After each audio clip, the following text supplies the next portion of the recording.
66นี้ใกล้เข้ามาเต็มทีแล้ววันนี้วันที่8สถานับวันที่8ที่9ที่10เนาะแฮม6-7วันเท่านั้นก็จะถึงวันที่พลังคลื่นสีขาวของเราจะได้ร่วมจิตร่วมใจรวมพลังศรัทธามาพบปะกันเพื่อจะทำกิจกรรมที่สำคัญเป็นการอนุรักษ์รักษายังวัฒนธรรมประเพณีอันดีงามเกี่ยวกับการหล่อเทียนพรรษาซึ่งเป็นกิจกรรมที่ชาวพุทธผู้นับถือพระพุทธศาสนาโดยเฉพาะภาคพื้นของเอเชียเนาะโดยเฉพาะภาคพื้นสุวรรณภูมิประเทศไทยของเรานี้ก็นิยมในการหล่อเทียนจำนำพรรษาหล่อเทียนเข้าวาสานี้มาแต่เก่าก่อนเดิมมาแล้วตั้งแต่บรรพบุรุษของเราเนื่องจากว่าสมัยก่อนทำไมจะต้องหล่อด้วยกันทำไมจะต้องช่วยกันหล่อเพราะว่าในสมัยก่อนนี่ขี้เพิ่งก็ดีขี้ไข่ยาก็ดีอย่างต่างๆที่จะเอามาหล่อหลอมเป็นเทียนนั้นเป็นสิ่งที่หายากซะนะเทียนขี้เพิ่งจะต้องได้เอาเพิ่งมาเอาน้ำเพิ่งออกแล้วเอาขี้มันไข่เพิ่งนะที่มันไปได้จากพืชจากอย่างมานั้นเอามาคุกเอามารวมเอามาหลอมเอามาต้มตะกี้มีโยมแม่ติเวียงปะเป่าโยมแม่นางนามสกุลคำอ้ายแม่นางคำอ้ายเนาะเวียงปะเป่าสันสลี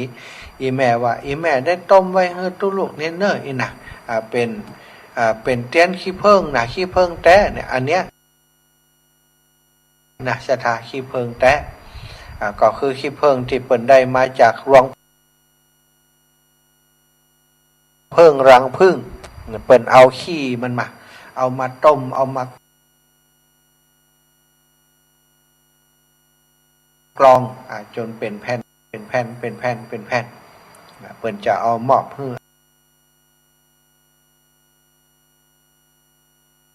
อัตมาภาพเอามาร่วมรอด้วยอันนี้เปิ่นทำเองก็ดีสถาส่วน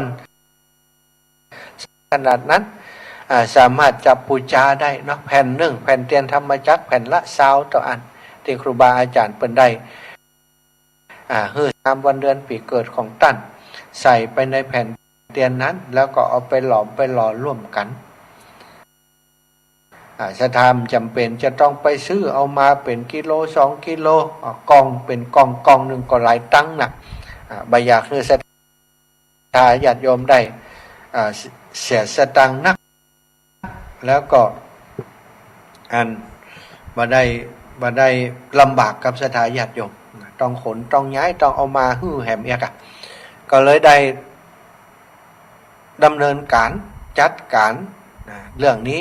เตรียมไว้ฮือศรัทธาเรียบร้อยแล้วอาตมาไปฮือเปิ่นผลิตเป็นเตียนธรรมจักรฮือเนาะเป็นวงขนาด10 เซนตั้งด้านหน้าเป็นรูปธรรมจักรด้านหลังเป็นแผ่นเรียบพื้นเรียบสามารถเขียนชื่อนามสกุลวันเดือนปีเกิดของศรัทธาลงไปในแผ่นเตียนนั้นเรียบร้อยแล้วก็ได้เอามาเข้าพิธีปัดเคราะห์สะเดาะเคราะห์ต่อชะตาปันป้อนอำนวยอวยพรฮือศรัทธาเป็นพุทธมนต์เจริญพระพุทธมนต์ฮือเรียบร้อยก็ฮือทางเจ้าหน้าที่เอาไปหลอมเอาไปหล่อเข้าพิธีกรรมเรียบร้อยเอาไปหลอมเอาไปหล่อเรียบร้อยแล้วเนาะก็ไปหล่อกันในวันที่15กรกฎาคมหล่อแล้วเพิ่นก็จะแกะแบบแกะหยังเรียบร้อยแล้วกาวันที่13กรกฎาคมเพิ่นจะเอาไปทอดเอาไปตานนะไปตานที่เมืองฝางไปตานเตียน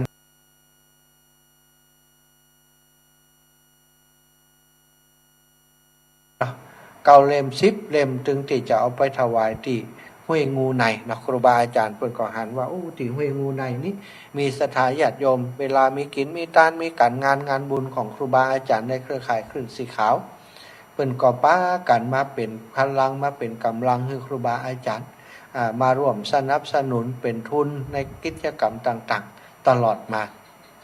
เพิ่นก็เลยว่าไปแอวหาศรัทธาญาติโยมในตอนเจ้าเหตุก่อนในวันตาลอันเตียนเสร็จแล้วตอนบ่ายก็จะไปตอนเที่ยงตอนเพลจะไปฉันเพลที่วัดพระบาทอุดมน้ำบ่อสวาก็จะไปตาลเตียนกันที่หั่นวัดวาอารามต่างๆที่กราบนิมนต์ไว้เก้าหัววัดก็จะมาฮับเตียนที่หั่นสถานส่วนในวันที่15นั้นนะพิธีจะเริ่มประมาณ8 นาฬิกาไปถึงก่อนที่บัดได้ บ่ได้ส่งรายชื่อมากำเตือก็ไปปูจาเอาแผ่นเตียนเขียนเลยก็ไป วางในจุดที่เปิ้นเป็นภาชนะเปิ้นจะจัดภาชนะสำหรับฮือศรัทธาเอาแผ่นเตียนไปวางครูบาอาจารย์ก็จะเจริญพระพุทธมนต์จะสวดมนต์จะฮือปอนปัดเคราะห์ปัดภัยฮือเจ้าของชื่อเสียงเรียงนามที่เปิ้นเขียนไปในแผ่นเตียนนั้น แล้วก็อำนวยอวยใจอวยปอนฮือกับเจ้าของนั้นนะก็เหมือนกับปัดเคราะห์ต่อสะเดาะเคราะห์ต่อจะตาฮือโจกฮือใจศรัทธาญาติโยมแล้วก็จึงจะเอาเตียนนั้นไปหล่อเอาไปหลอมนะเอาไปหล่อเอาไปหลอมแล้วเอาไปหล่อรวมกันเป็นเตียน9 เล่มพิธีหล่อแต้ๆนั้นนะพิธีที่จะทำการหล่อแต้ๆที่ครูบาอาจารย์เป็นกำหนดไว้ก็14 นาฬิกา13 นาฬิกานี้จะทำการตานเตียนก่อนตานเตียนแก่หัววัดต่างๆที่กราบนิมนต์เปิ่นไปฮับเตียนจำนำพรรษาฮับปัจจัยยอดเตียนเนาะยอดตานเตียนนั้นที่วัดทุ่งโป่งวันนั้นเขาจัดตานเตียนด้วยกัน15 เล่มศรัทธาตอนนี้ก็มีศรัทธาส่วนหนึ่งเป็นเจ้าภาพยอดตานเตียนไปแล้วเนาะก็ต้องขออนุโมทนาขอบคุณกับเจ้าภาพเจ้าศรัทธาที่เป็นเจ้าภาพอันปัจจัยติตานเตียนนั้นเนาะทุกท่านทุกคนซึ่งครูบาอาจารย์ท่านพระโคพิวัฒนวิกรมสมภารท่านเจ้าผอ.คลื่นสีขาวท่านเจ้าใดจดชื่อเสียงเรียงนามเป็นผู้ดำเนินการด้านนี้เนาะก็ต้องขอบคุณท่านอาจารย์แบ่งเบาภาระให้กับทางกองอำนวยการบ่ต้องเอาปัจจัยติศรัทธาญาติโยมห้อมมาแบ่งไปเป็นยอดตานมีศรัทธาท่านเจ้าทั้งหลายเป็นเจ้าภาพเพื่อเรียบร้อยแล้วก็ถือว่าได้ร่วมโดยช่วยเหลือกันในคราวครั้งนี้เนาะพิธีรอ14 นาฬิการอเรียบร้อยแล้วประมาณ17 นาฬิกาเนาะก็จะปิดเตา เรียบร้อยแล้วก็ปิดเตาศรัทธาญาติโยมที่เหลือนั้นก็จะเอาไปต้มไปหลอมที่อื่นต่อไปแผ่นเตียนที่ยังเหลืออยู่ก็จะถวายครูบาอาจารย์อาจจะเอาไปหลอมที่เวียงป่าเป้าที่หลวงปู่เพิ่นจะหล่อที่เวียงป่าเป้าแต่อาตมาคาดหมายว่าทั้งหมดที่เฮาได้เอามารวมกันนี่น่าจะพอดีที่หล่อเตียน9 เล่มนี้ก็ขอแจ้งให้ศรัทธาอีป่ออีแม่ทั้งหลายที่ได้ปูจามาทุกท่านทุกคนถือว่าเฮาทุกท่านได้มีส่วนร่วมด้วยกันในกิจกรรมสำคัญเพื่อส่งเสริมอนุรักษ์รักษาหีบห้อยวัฒนธรรมประเพณีอันดีงามของเจ้าเหนือของล้านนาของเฮาเอาไว้เนาะการหล่อเตียนจำนำพรรษาหล่อเตียนเข้าพรรษาเป็นกิจกรรมดีๆควรจะส่งเสริมให้อยู่กับลูกกับหลานไปเมื่อนานๆซะถ้าเฮาบ่ได้ส่งเสริมอย่างอีเอาไปเอามาก็จะเป็นการไปซื้อเตียนไปปูจาเอาไปซื้อเอา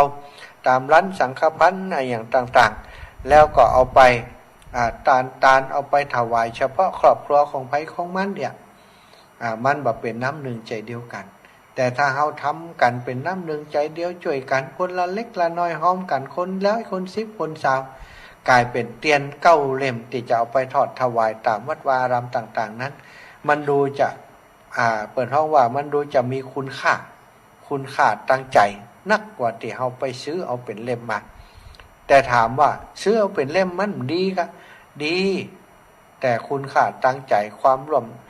ความสมัครสมานสามัคคีมันบ่มีมันไผมีตังก็ไปซื้อเอามีตังนักก็ซื้ออันใหญ่มีตังน้อยก็ซื้ออันน้อยอย่างนั้นแต่อันนี้เฮาหลอดด้วยกันล้อมด้วยกันได้ทำกิจกรรมด้วยกันที่สำคัญนั้นโครงการนี้ท่านจะได้ช่วยโรงเรียนขนาดเล็กโดยปัจจัยส่วนหนึ่งที่ได้มาจากศรัทธาญาติโยมให้ห้อมมาก็ดีทำผ้าป่าสามัคคีในวันนั้นก็ดีก็จะได้เอาไปช่วยโรงเรียนขนาดเล็กได้ต่อใดก็มอบให้โรงเรียนส่วนหนึ่งแล้วก็มอบให้กับทางสถานีวิทยุวิทยาลัยสงฆ์แห่งส่วนหนึ่งที่เปิดได้ประชาสัมพันธ์งานอย่างต่างๆแล้วเป็นคลื่นสถานีวิทยุที่บริการให้คนต่างลำปางได้ฟังธรรมะกันนักขึ้น ครูบาอาจารย์เปิ่นหันประโยชน์ตั้งนี้เปิ่นก็เลยอยากจะช่วยตัวก็คงจะเป็นส่วนหนึ่งในการก่อตั้งกองทุนเป็นการใช้จ่ายการน้ำการไฟบำรุงสถานีวิทยุเพื่อการศึกษาวิทยาลัยสงฆ์นครลำปาง 106.50 เมกะเฮิรตซ์ครูบาอาจารย์ใน 106.50 เมกะเฮิรตซ์ก็พยายามช่วยกันประคับประคองสถานีอยู่กู่กับเจ้าลำปางเนาะได้จัดรายการร่วมด้วยช่วยกันจัดรายการทำรายการสถานีของเฮาได้รับการดูแลได้รับการติดตามจากสถาญาติโยมเป็นกำลังใจให้ตลอดมาอันนี้ก็ต้องขอบคุณตังสถานีวิทยุวิทยาลัยสงฆ์นครลำปางสถานีตังลำปางออกก่อท่านอาจารย์ดร.อนันต์ออกก็บอกออกโยมแม่ฮัลโหลแม่บัวไข่โทรมาบ่ใช่กาอย่างนั้นเจ้ากามาสการเจ้าแม่ท้องเพี้ยนบ้านหนองวัวเท่าปุณณมาถึงแม่นี่1 2เจ้าเอาไว้หันเอาไปตุยเนอะแม่ท้องเพี้ยนคำลือปลูกแม่ท้องเพี้ยนคำลือปลูก1 ซอง 200 บาทแม่คำมีคำลือปลูก100ว่าไปคุณนายแม่ปูน2 แก้วใจ100เจ้าว่าไปหมดแล้วแล้วนายทิทยา2 แก้วใจ50 บาทเจ้าหมดแล้วยังแล้วก็ดาบตำรวจธนวิน2 แก้วใจ50 บาทเนาะเจ้าได้หมดแล้วก็ให้เพิ่นดีใจที่เพิ่นเอามาฝากอีแม่นี่บัดเดียวนี้เนาะเจ้าบัดเดียวนี้สถานีลำปางออกอยู่ล่ะออกเจ้าโอ้ดีกับพี่น้องลำปางแม่บ่ไข่จะบ่ได้ไปแม่จะเอาฝากเขาคนอื่นเด้อโอ้เจ้าล้อเล่นล้อเล่นค่ะเดี๋ยวลูกสาวจะเอารถไปกันคนเดียวกับลูก3 คน 4 คนนี่นะพระอาจารย์ประสานงานก็ไม่เย็นแหกะไม่เย็นตะปิวน่ะทำไปก็บอกแล้วโอ้ขอบคุณนี่แม่เนอะแม่นิตยากำได้ไปแม่กิงแก้วก็บ่ได้ไปน่ะโอ้อย่างใดแม่กิงแก้วอะไรหาแต่เดี๋ยวนี่เหงาจังน้ำได้บินทบาทเลยเดี๋ยวก็จะไปอยู่เดี๋ยวก็จะไปอยู่เดี๋ยวก็จะนัดหมายว่าจะไปวันใดอยู่บักไก่แล้วบัดเดี๋ยวอยู่บรรพตสถิตนี่พูดแล้วคือจะไปแอวหากับมันนิตยาจะไปแอวหาอยู่จะไปบิณฑบาตอาจจะไปหาทิศหนึ่งจะไปหาวันใดเดี๋ยวก็วางแผนก่อนเด้อเจ้ายกแม่บ่ไข่ที่เป็นมันนี่ก็หายเพราะอาจารย์นั่นแล้วนะเจ้าขอบคุณอีแม่เนอะเจ้าบุญรักษาเจ้าโอ้พี่น้องลำปางได้ยินเสียงกันเจ้าเดี๋ยวออกคือคุณได้ยินดีใจแห่งกำเนาะเจ้าแล้วละเนาะโอเคศรัทธาพี่น้องลำปางเพิ่นได้ยินแล้วนี่ขอบคุณเด้อตะกี้ชั่วโมงแรกบ่ได้ยินด้วยเพิ่นเนาะตะกี้ก็เล่าขวัญคนลำปางว่าเพิ่นช่วยร่วมด้วยช่วยกันช่วยเหลือกันขนาดบัดน้อยหน้าพี่น้องต่างบ้านต่างจองแล้วเฉพาะลำปางนี้ลักหลายชื่อที่ส่งมาที่อาตมาเป็นลักหมื่นที่อื่นก็ส่งมารวมกันแล้วลำปางกึ่งตั้ง3 4 5จังหวัดที่เปิ้นรวมกันมาแหมเกิงหนึ่งอันนี้ก็ถือว่าประสบความสำเร็จเนาะเจ้าลำปางเฮาเป็นน้องใหม่ในกิจกรรมที่เฮาทำร่วมกันในการหล่อเตียนเนี้ยเป็นน้องใหม่ก็จริงแต่ว่าน้องใหม่ก็บ่ธรรมดานะร่วมด้วยช่วยกันนักหนาก็ต้องขอบคุณพี่น้องลำปางเน้อไม่ย้ายพรว่างไดก็มาเปิดเดี๋ยวนี้แล้วเปิดก็โทรเลยอีก็เปิดก็โทรอ่ะไข่บุ๊บแต่น่ะเนี่ยใช่คนจบอ่ะคนจบด้วยทั้งห้องด้วยอ่ะจะโทรแล้วจะรับอีกโทรแล้วจะรับเลยไม่ใช่คนจบทั้งห้องด้วยแล้วเลยเปิดวิทยุแล้วเปิดเดี๋ยวนี้จ้าก็เปิดใจเย็นๆก็ แต่ยาห้องแล้วก็ยืนมาเปิดเกียร์โทรแล้วนะต่อโทรแล้วเรียบร้อยนะโอเคขอบคุณครับเช้านมัสการเช้าจะเลินปอนแม่ยายพรเฮ้ยวันนี้เนาะอย่างไรก็ตามวันนี้ก็ขอบคุณสำหรับพี่น้องลำปางของเฮาเนอครูบาอาจารย์ขอบคุณท่านเจ้าทั้งหลายอย่างสูงเลยแม่บัวเงินปอตองร้านตองลาดหน้าเป็นเจ้าภาพเจ้าสถานถวายลาดหน้าแก่ครูบาอาจารย์พร้อมคนขับรถ30-40ถ้วยสถานขอจ่ายตังก็บ่ยอมเอาขอจ่ายเกินก็บ่ได้ต่อได้ก็บ่ฮึนะขอทานอย่างเดียวแม่บัวเงินร้านตองลาดหน้าตีอ่านตางปากตางเข้านักกวางนาฟานเป็นร้านใหญ่เปิดมาตั้งแต่ปี2536บัดเดียวนี้66กี่ปีสถานนับเอาคนเดียวเนาะเปิดจากตั้งแต่ร้านน้อยๆมาผ่าฟันอุปสรรคอย่างต่างๆมาจนปัจจุบันนี้เป็นร้านติคนในกรุงเทพกรุงไทยผ่านมาทางเพศก็มาแวะกินพี่น้องต่างเมืองแปะจะไปเชียงใหม่จะมาลำปางก็มาแวะที่หันทางเชียงใหม่ลำพูนผ่านไปทางพุ้นก็มาแวะที่หันร้านนี่มีคนเต็มอยู่ตลอดแต่วันนี้ครูบาอาจารย์แวะที่หันตอนเช้าตั้งแต่7 โมงสถานทีแรกอยู่ตั้งนอกหันคนหย่อมแยมนึกว่าสถานมีไผกล้ามาหาครูบาอาจารย์ปะโตเข้าไปทางไหนปอโตศรัทธาญาติโยมจำปีจำปอจะปอกจะแป๊กคนเฒ่าคนแก่อีปออีแม่บ้านนากวางนาฟางนาบงนาดูนาดงบ้านใหม่ขอบคุณเนอะขอบคุณแม่จ่ายแม่ยาจ่ายพร้อมกับพี่น้องบ้านนาดูนาดงใต้แล้วก็ขอบคุณพี่น้องทางบ้านนาดงนาดงเนาะนาดูกะนาดูแหมแม่บัวเงินก่อนนาดูแม่เพียนแก้วหนองยางนี่ก่อนนาดูแล้วแม่ย่าขอบคุณแม่ย่าศรีวันอุดมปนานบ้านร้านอุดมพาณิชย์นะตรงข้ามครับปากทางเข้านากวางนาฟานหั่นนะเนี่ยเปิ่นก็มาเอาข้าวน้ำโภชนาอาหารภัตตาหารมาถวายครูบาอาจารย์เป็นน้ำพริกเป็นผักลวกเป็นผักนึ่งเป็นแกงแค่เอามาร่วมกันโดยนากวางนาฟานก็เอากับข้าวมาแม่แก้วบรรณากวางปอนานแก้วมุนปอไวปิ้งข้าวปอวงชุมพันธ์เนี่ยปออเนกวงชุมพันธ์เนาะเอาหลายตั้นด้วยกันนะเปิ่นเอามาเอาอาหารตลอดถึงจตุปัจจัยมาถวายครูบาอาจารย์เนอะต้องขอบคุณท่านทุกท่านทุกคนเนอะครูบาอาจารย์เปิ่นก็ได้มอบปัจจัยนั้นเป็นทุนในการไปหล่อเตียนด้วยกันหมดศรัทธาญาติโยมเนาะมันครูบาอาจารย์เป็นว่าท่านมหาผู้จัดการมรดกเอาไปเป็นปัจจัยหล่อเตียนเนี่ยนะอันนี้ก็เอาบุญ2 ต่อศรัทธาถวายครูบาอาจารย์มาครูบาอาจารย์ก็ถวายต่ออาตมาก็จะได้นำไปรวมกับปัจจัยที่ศรัทธาญาติโยมให้พร้อมกันเนาะที่โรงเรียนบ้านทุ่งโป่งเอาไปมอบให้กับตังโรงเรียนแล้วก็เอาไปเป็นกองทุนให้สถานีวิทยาลัยส่งตัวขอบคุณทุกคนที่มีส่วนร่วมวันนี้ติดต้อนรับครูบาอาจารย์ครูบาอาจารย์ทุกรูปทุกองค์ประทับใจการต้อนรับขับสู่ดูแลของพี่น้องลำปางของเฮาจะอยู่ในความทรงจำของครูบาอาจารย์ไปแหมเมินมาลำปางผ่านแม่ท่ามากินลาดหน้าตองลาดหน้าศรัทธาญาติโยมดูแลต้อนรับเป็นอย่างดีครูบาอาจารย์เพิ่นต้องการมาสนับสนุนช่วยเหลือนะเพิ่นอยากจะออกสตังค์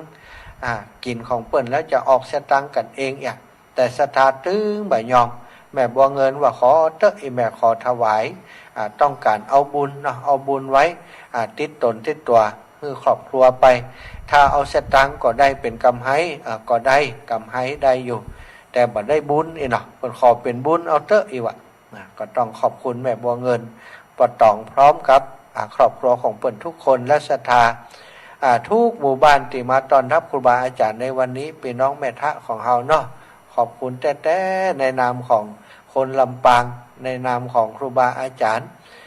ที่ลูกยังใหม่มาโดยขอบคุณพี่น้องหมู่เฮาทุกคน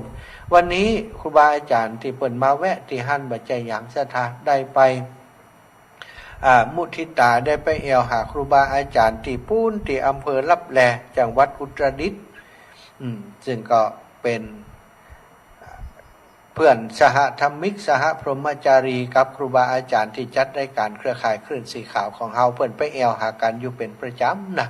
แล้วก็อีกส่วนหนึ่งก็จะไปพออันเนี่ยก็เปิ้นว่า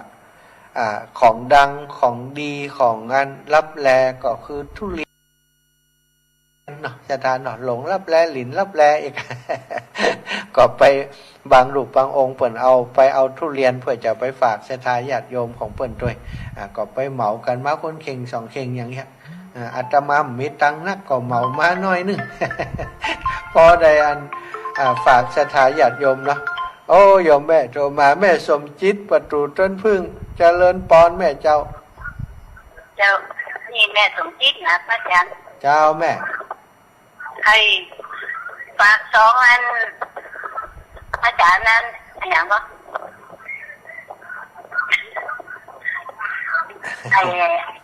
มาเกิดทีละฟัดอ๋อเจ้าไอ้แม่ฝากแล้วยังก็ว่าอยากฝากไปแล้วอ๋อจะฝากแต่อาจารย์ไปแม่วันนั้นน่ะอาจารย์เพิ่นไปอาจารย์เพิ่นเอาไปเลยเจ้าจะต้องก็ฝากตะวันนี่อาจารย์เพิ่นไปอยู่แล้วแม่เจ้าขอบคุณเจ้าขอบคุณแม่สมจิตแม่สุขภาพดีขึ้นยังเจ้ามันจะต้องแฟนเลยแต่มันมีแต่หูนะพระอาจารย์โอ้เจ้ากำนี้เดินเหินให้ระวังเอาเนอะแม่เนอะกว่าล้มแล้วก็วันนี้จะระวังเดินตามนี่เจ้าแต่มันมีทั้งอย่างหนึ่งกันมันขึ้นมาว่าจะแข่งขามันก็จะสุดนะดูโอ้อันตรายตาเจ้าดูแลเนอะแม่รัตดาเขาลบแม่รัตดาเขาเนาะฝากแล้วก้าแม่รัตดานี่ก็เติงหาอยู่เนอะหมู่พี่น้องเฮานาทุกคนเนอะแม่เนอะเจ้าพี่น้องประตูตนพึ่งทุกคนสาธุจับไข่ไปตัวให้พระอาจารย์แล้วก็สุขภาพดีพักก่อนเป็นยังไงแม่เข้าใจกันเจ้าพี่น้องบ้านนั้นประตูมาเนอะประตูมาพี่น้องบ้านนั้นโยมแม่สมจิตเนาะโยมแม่สมจิตตะกี้โยมแม่เพ็ญแม่ย่าเพ็ญแม่เพ็ญเชิงปัญญาแม่เหลิมเนาะบ้านสีล้อมแม่เพ็ญเชิงปัญญาอันนี้เพิ่นก็ฝากให้ฮอมมาเรียบร้อยแล้วศรัทธาญาติโยมแม่เหลิมเป็นภาระเป็นธุระแต่อยากชวนไปแอวตัวเนอะพี่น้องตั้งบ้านมอเขาก็บ้านมอว่ามาแล้วนี่แม่อ้อยจากบ้านมอล่ะแม่ว่าได้ไอ้สารเจ้าเข้ามาเดียวนี่ย่าเบกอ๋อเจ้าย่าเบกไปส่งทบบ้านพงนี่เจ้าดีค่ะยังไม่ได้กินข้าวกินอย่างสักอย่างแต่นี่กินก้อนก้อยโถเดี๋ยวจะเป็นลมเจ้าสาธุป้ากัน15เนาะเจ้าสาธุเนอะพี่น้องต่าง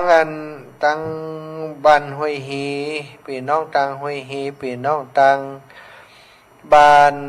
านแม่สายคำเนาะเอารถไปอย่างใดพ่องบ้านห้วยฮีนี่ได้กี่กันบอกว่านี่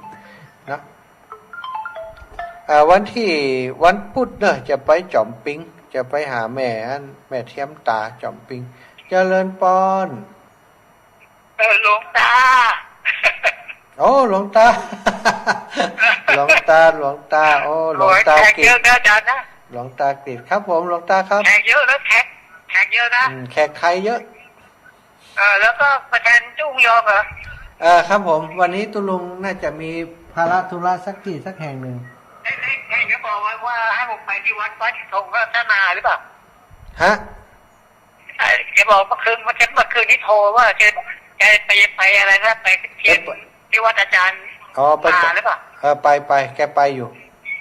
แกบอกว่าจะไปค้าง2 คืนจะพูดในโทรศัพท์อ๋อครับแต่พูดนอกนะไม่ได้โทรในนี้นะ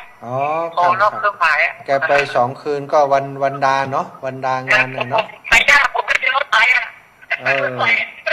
ส่งใจมาหลวงตาโอเคสาธุครับขอบคุณครับหลวงตาขอบแขกคนนี้คนนั้นอาจารย์ครับผมถวายความเคารพครับ หลวงตากิจพุทธอุทยานปูนสถาอยู่เชียงใหม่ต่างไปเชียงดาวไปใช้ประกันนะอยู่ไกลนะคนก็โทรมาเนาะคือกำลังใจพระลูกพระหลานขอบคุณหลวงตาเป็นอย่างสูงครับพี่น้องตั้งสันทรายของน้อยเนออย่างใดก็ไปแอวบ้านเฮาปิกไปแอวบ้านเฮาจิมวันพุธสถาญาติโยมตะกี้ได้นัดหมายครับแม่เทียมตาที่ดาบ้านจอมปิงว่าจะไปแวะหาเปิ้นเป็นสะพานบุญฮึแล้วเปิ้นก็อยากพบอยากปะอยากหันอาตมาด้วยก็จะไปแวะหาเปิ้นเส้นทางที่จะไปก็คงจะไปทางอันเนี้ยเนาะบ้านสองแควนะสองแควเหนือสองแควใต้อย่างเนี้ยไปทางนี้เราก็ไปจอมปิงสถาอีปอยแม่อยู่แถวสองแควใกล้อย่างการเนี่ยวันนั้นอาตมาจะเอาเตียนไปด้วยเนาะเอาเตียนแผ่นเนี่ยไปด้วยถ้าสถาอีปอยแม่โอ้ท่านอาจารย์แวะมาจิมอีนะก็โทรอูจ่าบอกกันก่อนก็จะได้แวะหาวางแผนเวลาถูกจะมากี่โมงและจะแวะหาท่านกี่โมงเนาะจะไปแวะแอวแวะหาสถาเอาเตียนไปให้เปิ่นจุบ้านเลยเขียนเลยเก็บตก เก็บตกแอวหาก็จะซดไปเผาพุ่นเนาะสถาอาจจะซดไปแอวถึงงานบ้านนาจะลาพุ่นเนาะมีปัญหาเรื่องนั้นเอาวิทยุส่งมาให้เปิ่นแล้วก็เปิดนั้นบัดได้ยินนี่นะมันบัดดีนะจะเอาไปคืนร้านเนี่ยเอาไปเปลี่ยนให้เปิ่นเนาะวันพุธนะวันพุธตอนนี้เวลา 19:34 นาทีอีพ่ออีแม่ทั้งหลายเนาะก็เป็นถือว่าช่วงนี้มันใกล้งานที่เขาจะทำกันแล้วงานของการหล่อเทียนพรรษาเนาะเป็นสารธรรมอย่างต่างๆก็ขอโอกาสเป็นโอกาสหน้ากันแล้วกันการทำบุญสุนทรทานก็ถือว่าเป็นสาระแล้วกันเป็นสะพานบุญคือกับศรัทธาอีพ่ออีแม่ได้มีโอกาสร่วมบุญร่วมกุศลกันเป็นปูจาแผ่นเตียนธรรมจักรนะเอาไปหล่อไปหลอมที่วัดทุ่งโป่งนั้นวัตถุประสงค์อย่างที่หนึ่งเป็นต้องการอนุรักษ์รักษาวัฒนธรรมประเพณีอันดีงามของชาวพุทธของเฮาอานิสงส์ของการต้านเตียนถวายเตียนอีพ่ออีแม่ทั้งหลายเปิ้นบอกว่าจะทำให้เฮานี้เป็นผู้ที่ปราศจากสรรพทุกข์สรรพโศกสรรพโรคสรรพภัยจะเป็นผู้ที่มีปัญญาฉลาดลักแหลมเนาะอันนี้เปิ้นจะแจ้งเรื่องรถเจริญปอนโยมแม่ปราณีกี่กันแตะแล้วได้บ้านคุยนี้มีสองกันรถเจ้าสองกันรถดีใจตาแม่น่ะกับแม่แม่มอนเทียมกันแล้วก็เจ้ารถตู้หนึ่งกันเนี่ยแต่เจ้าแล้วบ้าน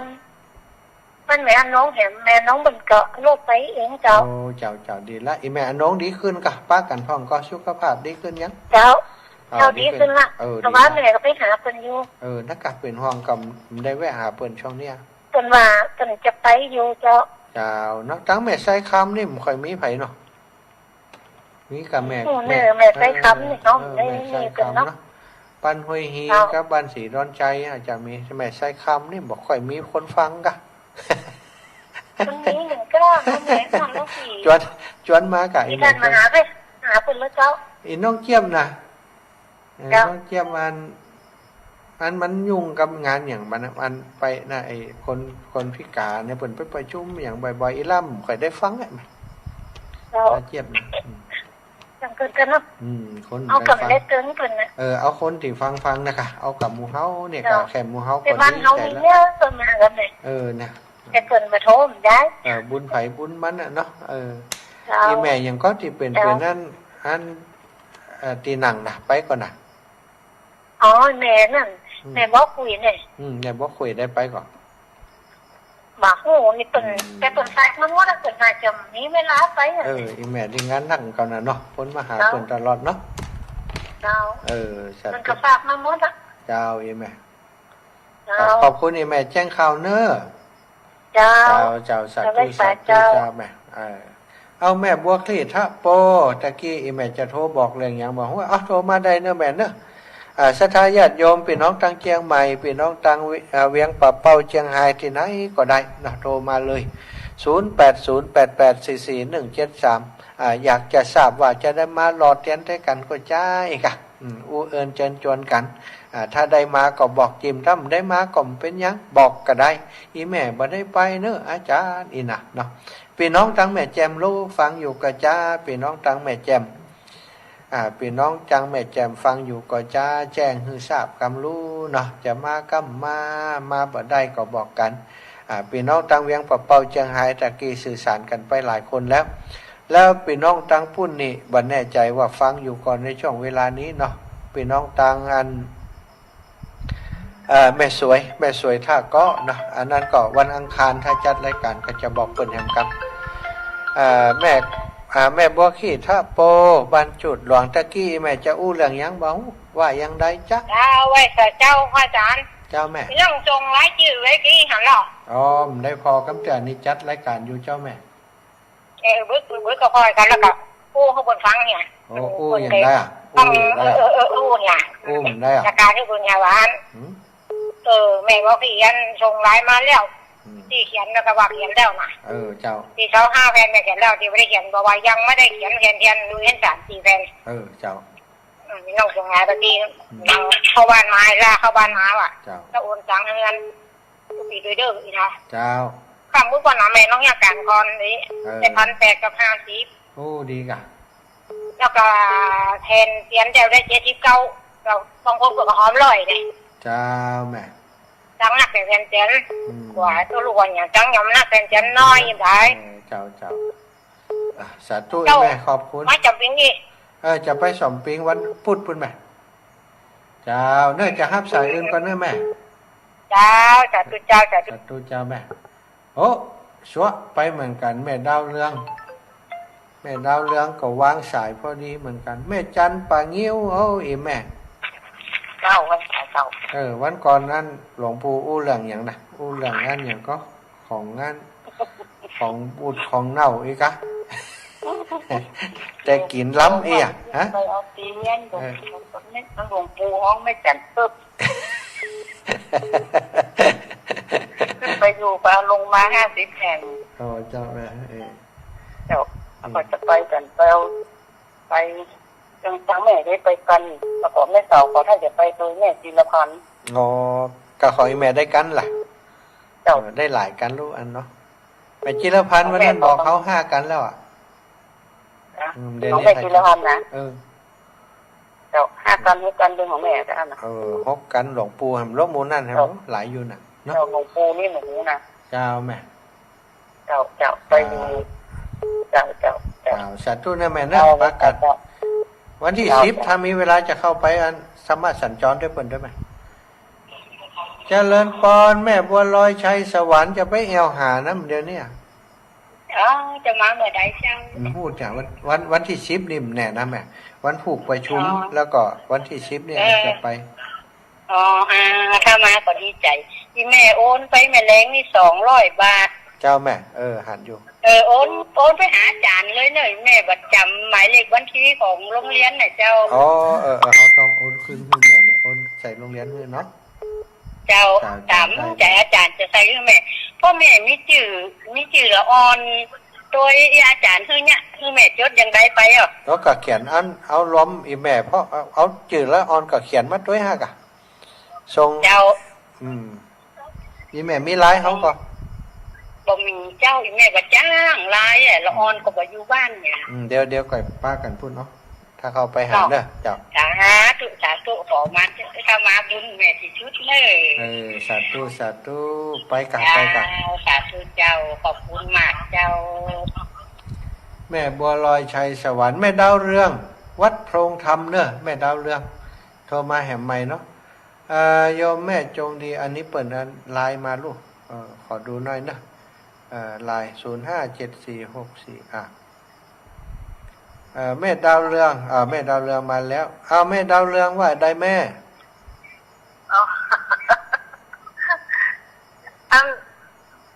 ถ้าหากว่าครบตังจะต่อนี่ยังตันได้เดี๋ยวเจ้าตันถึงวันที่15บอกกันไหมไม่ใช่วันนั้นเดี๋ยวแม่เอาไปฝากไว้ที่ไอ้อย่างก็ปัดบุญอยู่บ้านตาไม่คำเป็นไปไม่คำตาเทพเจ้าใช่แม่เป็นก่อไปฮื้อแล้วเหรอเจ้าแล้วก็วัน วันที่11เดือนจะเอาไปฝากกันแล้วก็ย้อนกันไปยายคำมันใครไปแล้วก็ว่าถ้าแม่เลี้ยงจับรถตู้ไปมันถ้ามันมีคนไปเขาเหมาสีโลไปได้กัน2 คนหน่อยอ๋อเจ้ายายคำน่ะไปในขนาดนั้นน่ะแต่ก็ว่ายายเดี๋ยวน้องไปถามกันเด้อจะออกบ้านไปมาถึงชั่วโมงไว้แล้วเห็นรถไว้10 คนโอ้เก่งจังอีแม่มันต้องฝากกะอีแม่เอาไปด้วยป้ากันพุ่นเลยเนอะอ๋อเจ้าเอาไปตัวเลยป้ากันพุ่นเนาะเอาไปพุ่นเลยเนาะเจ้ามีแผ่นเทียนเจ้ามีแผ่นเทียนมีแห่งอยู่แล้วก็ใจเวลาตัวนี้ไปสุ่งโป่งนี่มันลูกบ้านเฮานี่ไปนี่ไปบอกมันไปน้ำท่งออกไปน้ำท่งออกไปอันห้วยเป่งนี่เนาะแม่เนาะออกสายห้วยเป่งนี่นะจากเข้าเมืองปานจากแยกน้ำท่งไปนี่ประมาณ50 กว่าโลถึง50 กว่าโลได้ไหมใจเวลา1 ชั่วโมงเนาะใช่1 ชั่วโมงไหมจะยศเป็นออกด้วยว่า7 โมงออกเจ้าแม่7 โมงออกตันเจ้าจะตันเป็นรอเตียนเจ้าเป็นรอเตียนนี่นะเจ้าแล้วก็บางทีอาจจะได้ไปเดินที่ฝังขนุนยังมีอยู่นะดีมีกันสาธุขอบคุณนี่แม่เนอะจะไปกันนี่เป็นคณะช้าของวัดดำรงธรรมนึงน่ะดำรงแม่จะไปกันดำรงเคยสอนนะดีไปกับเจ้าเองเหรอสาธุแม่เจ้าเป็นแทนเจ้าอ้าวพ่อวินเวียงปะเป้าอีป้อครับวันพุธไปก็มันวันฮื้อกันอ่ะธรรมะสัญจรปนเทวีวันฮื้อเหรอวันฮื้ออย่างวันที่10วันนี้วันที่8วันศุกร์ที่9ทำได้ไปกันอ๋อล่ะก็ไปบ้านมหาลันป่วยจะพาเขาไปเลยโอ้ยปอกำเลยมั้งก็ล่ะได้ค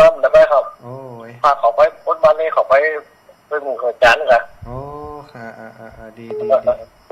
ยอมรับว่าเนี่ยนะโอ้ขอบคุณอีปอหลายๆมันได้มากก็ฝากมากคือกันโอ้ยังงั้นมีน้ำใจขึ้นเติงหากันนะปอเนาะครับสาธุบุญรักษาปอเนาะไปสาครับปอวินเวียงป่าเป้าเจริญปอนเมื่อไรผับเตจ้าเจ้าลูกต้องไปสั่งมาหาเจ้าแม่ฟังอยู่เนอชักเองนี่เนอจะไปอยู่เนอสบายมากป้ากันเนอสิ่งที่ไม่ทานนั้นมาหามาตั้งตรงนะเจ้าแม่ว่าจะนะก็จะติดอย่างติดทานนี่ก็จะป้ากันมั่นคงที่ดีเนาะเจ้าอีแม่เจ้าแม่กันถ้าตาใจไปโดยอันกูมาจะอันเนี่ยกูมาสีเงินกับมันอยากกูมาแม่กวนเขาไปไหนเนี่ยเป็นไหนมั้งนี่เจ้าแม่ต้องสอบการนะเขาจะไปไหนหนูเจ้าอย่าไปกันใดของพวกนั้นเนี่ยเจ้าแม่ไปกันเนาะเจ้าแม่สาธุนะแม่เด้อเจ้าสาธุแม่ไรผับเตจ้านะเอาโยมแม่ดวงดีโอ้คนดวงดีดอยสะเก็ดเนี่ยถูกหวยรางวัลที่ 1เจริญปอนแม่ดวงดีเจ้าไว้ต่อเจ้าพระอาจารย์แม่เขาจะไปอยู่เนอเอากี่กัน1กันไปดวงมาลัยนะเจ้าสังเกตกลางเอาดีกับป้ากันเนอะเจ้าจำหน้าได้มันได้หมูเนอะทำได้อยู่แค่สังเกตกลางอ่ะไปงานไหนก็ป้ากันเสือไป1กันเจ้าหน้านี่จำได้หมดอ่ะบางเตือหันหน้ากันปั๊บเคยจัดหลัดนี่ไปก้อนนะกะก็ไปโดยนังแก้วก็ถ่ายรูปก็จัดอยู่แล้วหน้ากับป้ากันอยู่เรื่อยๆเนาะเจ้าอีแม่พุ่นอ่ะป้ากันเมืองฝางแหมหลบเนาะเจ้าสาธุขอบคุณอีแม่นะเจ้าเป็นสัตว์เจ้าบุญรักษาอีแม่เด้อเจ้าพี่น้องสันเข้าแคบกลางแม่ดวงดีดอยสะเก็ดนะสันเข้าแคบกลางขอบคุณเจ้าไทยปล่อยแม่ตั้งหลายโน้เปิ่นเตรียมกันจะมาเนาะกัดตื่นเต้นนะคนที่เป็นเจ้าภาพคนที่ จัดการจัดงานเตรียมดารอทาสถาญาติโยมก็ตื่นเต้น กว่าเปิ่นบอกกุ้มบอกปอนั่นนี่เตียนนี่กว่าปอมลอมเดี๋ยวนี้สบายใจละปอแน่นอนแล้วก็จะต้องไปดูแลเรื่องสถานที่จอดรถนะสถานอาหารการกินอาหารการคบฉันตอนนี้ต้องดีใจว่าก๋วยเตี๋ยวนี่มีบัตรต่ำกว่า5เจ้านะ กะก๋วยเตี๋ยวที่เป็นเอามากันพี่น้องบ้านเหล่ามนทาทิพย์เนี่ยเอาก๋วยเตี๋ยวมาชุดหนึ่งเอามาหลายกิโลเนาะเป็นร่วมกันตั้งเชียงใหม่ยมอ้อมตัวยมอ้อมจากตั้งเชียงใหม่ก็หอมครับพี่น้องเหล่ามนทาทิพย์แล้วก็ตีเมืองปานก็ครอบครัวอาตมาก็ร่วมเป็นเจ้าภาพก๋วยเตี๋ยวกัน ร่วมเป็นเจ้าภาพก็เป็นชุดก๋วยเตี๋ยวกันอันนั้นหลายชุดเหมือนกันเนาะหลายชุดเหมือนกันก๋วยเตี๋ยวที่อื่นๆนะเพิ่นก็แจ้งมาอย่างงานบ้านหัวฝายพี่น้องบ้านหัวฝายแม่กาบแก้วสีอินแก้วนี่นะแม่กาบแก้วสีอินแก้วนี่เพิ่นก็จะเอาโรงทานมาตวยเปิ่นหอมวันนั้นเปิ่นก็หอมสตังกันเป็นโรงทานส่วนกลางมาแล้วครั้งหนึ่งแล้วเดี๋ยวนี้เปิ่นบอกว่าจะเอาโรงทานมาตวยนะเอาถึง2 รอบกะแม่เรือนแสนตอนี่ฮะอาจารย์เนอะพระอาจารย์เจ้าจับจำเนอะเจ้าท่านพระอาจารย์จะมาได้กะไปแน่นะกะไปเล่นอย่างแล้วแต่ถ้าไปวันใดจะโทรบอกคือแม่ตอนเดินทางนั่นน่ะกว่ามันผิดพลาดอาจจะถ้ามันผิดอย่างไปถ้าลูกลำปางมาแต่ถ้าลูกทั้งลำปางมาเนี่ยจะมาเข้าจัดการนั้นเจ้าถึงไม่ไปนะเจ้าโอเคตามนี้เนาะจ้าสัตว์ตู้แม่สัตว์แล้วขึ้นมาถึงวัดโอนจากวัดมาจะมาจับเสร็จตรงเดี๋ยวเคยว่ากันตอนไปเดี๋ยวเคยว่ากันไปเจ้าแม่ถ้ามาวัดมาตรงท่านได้ไปตั้งอื่นละแม่เรือนแสนต่อจะไปพร้อมนั้นแสนแต่กำแต้มมีสักต่อนี่เดือดร้อนแน่แม่เรือนนะต้องให้ครบแสนต่อนะ10 ต่อก่อมต้า5 ต่อก่อมเอาแล้วก็ถ้าไปพุ่นน่าจะเป็น2 วันสถาญาติโยมวันใดหมู่นะจะเคลียร์งานที่อันเมืองปานนี่คือแล้วก่อนเคลียร์งานที่ตรงโป่งคือแล้วก่อนแล้วถึงจะขึ้นไปเนอะขึ้นไปวันใดก็จะบอกกันเนาะเราเคลียร์งานวางงานอย่างเรียบร้อยแล้วการดำเนินการตามนั้นแล้วอาตมาก็จะไปหาสถาญาติโยมไปเยี่ยมเยือนแล้วก็ไปอู้เอิญเชิญชวนกันมะนี่บางผ่องเปิ่นได้มาได้หู้ได้หันได้พบได้ปะเปิ่นก็จะให้หอมมานะขอบคุณทางเงินโยมแม่ประณีวัฒนาสวัสดิ์นะชมรมคนพิการอำเภอวังเหนือน้องเจ้าขุนก็จะมาเนอะวันนั้นนะสถานบัดได้เปิดเพลงเจ้าขุนให้ฟังหลายวันแล้วรู้เนาะน้องเจ้าขุนก็จะมาเจ้าขุนนะลูกบ่าวตัวน้อยของอาตมาซึ่งแขนก็มีแต่ว่าจิตใจดีงามช่วยเหลือคนพิการช่วยเหลือคนเฒ่าคนแก่อยู่ตังอำเภอวังเหนือพุ่นสถานจิตใจเป็นบุญเป็นกุศลจากนี้มาชดใช้นะชดใช้กรรมของเปิ้นจัดก่อนได้เนี่ยยังไว้บอกว่านะแขนบอกเอามาตัวสกรรมว่าอันนะมีแขนแต่ว่าก็มีกำลังใจในการต่อสู้ชีวิตร้องเพลงก็เก่งวาดเขียนก็ได้ใจตีนทำงานมดวันที่15นี้จะมาร้องเพลงคือตุ๊ป่อเปิ่นนะตุ๊ป่อเปิ่นจะมาร้องเพลงคือศรัทธาญาติโยมฟังจะมาพบปะจะมาร่วมรอเตียนด้วยเปิ่นเด้อนะน้องเจ้าขุนวันที่15 กรกฎาคมที่จะถึงนี้นะศรัทธาฝ่ายที่อยากพบปะน้องเจ้าขุนอยากหันน้องเจ้าขุนก็มาพบปะกันเนอะเจริญปอนแม่บัวเย็นจันทบสรุปแล้วครบแล้วยังเพิ่นก็ได้2 จานกันละ10 คนจับต้องกว่า12แน่นอนกันละ12แน่นอน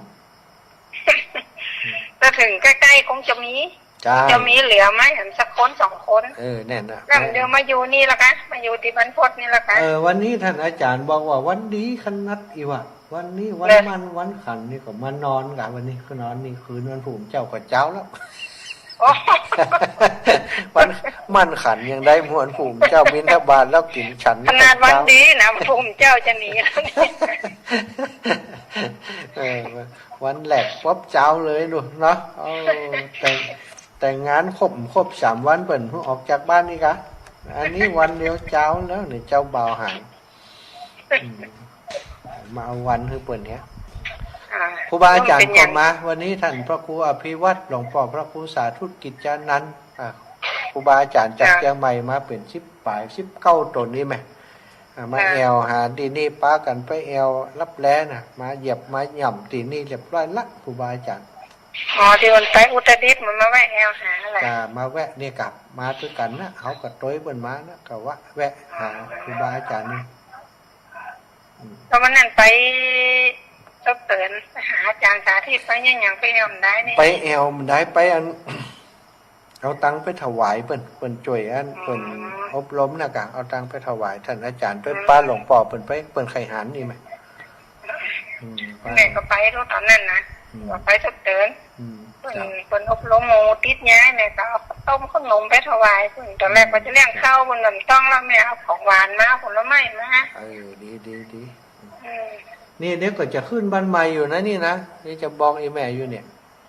คุณอ่ะแล้ววันที่15ดีๆเรียบร้อยเพียวปัดก่อนอย่างดีๆทำสีอย่างเรียบร้อยจะทำบุญเหรอครับจะบอกเนอะจะทำบุญให้ปล่อยแม่ได้มาแอวมาหากันโอ้ยมากินข้าวด้วยกันเพื่อสักวันนึงครับเนาะจ้าสาธุขอบคุณเจ้าแม่ทั้งบ้านหนองวันที่23มีแม่จะไปศาลเตียนอ๋อเจ้าได้บ้านหนองยางนี่อันอีแม่เปิ่นว่ายังได้กำแต่ฮะบ้านอันแม่สีมันเปิ่นเหมารถสีล้อที่แม่จังเหมาไปนะอ๋อเจ้าจำได้ละเปิ่นบอกเขาเตือนนึงละเหมาสีล้อไปเหมารถสีล้อแล้วเนาะไอ้ตัวนั้นคนเขารถสีล้อว่าฮู้ตีแม่บอกฮู้ตีเพิ่งมารอนี้เดี๋ยวไปด้วยกันถ้าเจ้าว่านี่ก็ให้เขามาล้อหันถ้ากันละก็แบ่งคนมาหนังเตียนรถตู้ของแม่สีนวลหรือเป็นหนังรถตู้ด้วยแม่ก็ได้จะรถตู้รถสีล้ออีแม่รถสีล้อก็กะแม่รถตู้ทั้ง2การนะ3การประสุกการ1ฮู้ตีนะมาบอกว่าคนไหนฮู้ตีมาล้อนี่ก้อนมันก็ไปล้อปั้นที่ห้วยเป้งนั่นนัดกันที่ห้วยเป้งหันนั่นเน็ตดิมันต้อยกันไปเรียไอ้แม่เขียนป้ายที่ไหนอีแม่เขียนป้ายที่ไหนเนอะ491 492นี่นะเนอะเขียนอย่างหันหน้าเขาอ๋ออันการหนึ่งทีมเขาเคยไปเขาบอกว่ารถการตีแม่จังเมาไปว่ะเวลาผมนะผมเคยไปผมฮู้ตีนะเขาปล่อยกันมาเจมปล่อยกันมาถึง3การแล้วมันล้อบ้านแม่นี่อย่าใครหัวกันเจ้าขอบคุณอีแม่เนอะทำให้คนทั้งหลายเปิ่นได้มีโอกาสไปด้วยกันเนาะแม่เนาะเจ้าสาธุบุญรักษาแม่นะเจ้าแม่บ้านเย็นจันทบคนนี้ก็โอ้ศรัทธาเป็นสะพานบุญที่เข้มแข็งเนาะปาญาติโยมไปแอวครับข่อยครูบาอาจารย์อยู่ที่ไหนไปหมดบ่เลือกพรรคบ่เลือกพวกบ่เลือกคนนั่นคนนี้นะเลือกที่เป็นลูกศิษย์พระพุทธเจ้าอีแม่ไปหาหมดแม่บัวเย็นจันทบแม่กาบแก้วสีอินแก้วกำลังกึดเตอหาพอดีนะเจ้าไปจ้าเจ้าโง่แม่บัวเย็นจันทบมันจะออกกี่โมงเจ้าจะได้นัดกันโอ้แม่บัวเย็นจันทบออกกี่โมงอีเนาะก่อยอู้กันวันอื่นแล้วกี่โมงเพราะว่ารถบัสเดียวกันกับโยมแม่เนี่ยเจ้าอีแม่ไปเป็นประมาณโทรหาแม่บัวเย็นเนาะโทรหาแม่บัวเย็นสัก7 โมงเนี่ย7 โมงออกบ้านนะจ๊ะ7 โมงออกบ้านไปปะกันตีอันปั๊มตีน้ำท่งหันประมาณ7 โมงครึ่งนี่ค่ะคนขับรถตู่เป็นตึ้งต่อยกันไปเนาะใช่ก็คือนั่นหมายแก้กะอาจารย์ขึ้นได้กะเอาชะล่อซึ้งไว้สักกันนี่ว่าแต่นะได้ไปเต็มของกินไปชั้นกันนะใช่เดี๋ยวจะถามอันเดี๋ยวบัดเดี๋ยวนี้ทำห้องน้ำอยู่แม่ห้องน้ำอันเดี๋ยวจนแม่ตกใจไป